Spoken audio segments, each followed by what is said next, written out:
guys, good morning. So ayan na yung ginawa namin kagabi, kinodkod, nilapitan. Tapos ngayon, ito na siya, babalutin na namin. So meron kaming ginawang palaman. Ano lang din yan, niyog at saka kamuting kahoy lang din. Nilagyan lang namin ng asukal at lupi. Ayan, para lang maiba. Para may sarap-sarap sa gitna. Ganyan. Tapos, ganyan na siya. Babalutin na natin. Ganyan na kasimple. Tapos, ganyan. Bakit may ganyan lang. Medyo mahirap lang siya balutin kasi dumidikit dahil kulang sa niyog. Kulang sa niyog itong trabaho namin ba? Kulang sa gata. Kulang sa gata. Ayan. At ayan na ang ating suma. Yun. Ayan. Ilag-ilag naman gumis. Hindi naman talaga special to eh.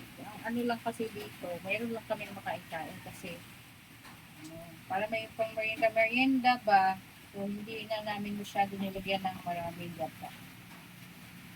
Ayan, ito.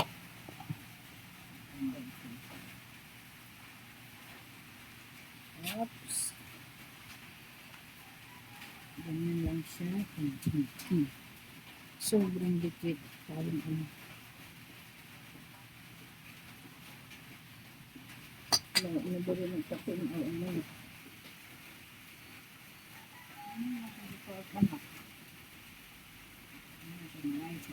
Ano pangkawasan ng anak.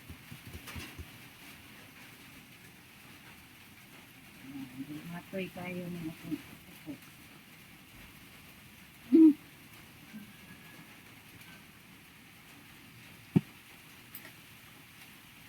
Ayan, ganito ang buhay namin dito sa probinsya. Simple lang.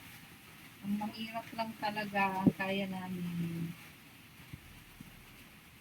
Pagkain pang mahirap. Ganyanin lang siya. Tapos, lagyan siya ng palaman na natibuo ko.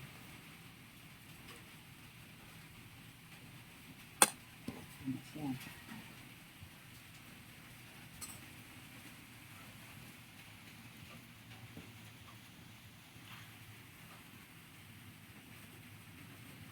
Ito na yung ano mo, lab.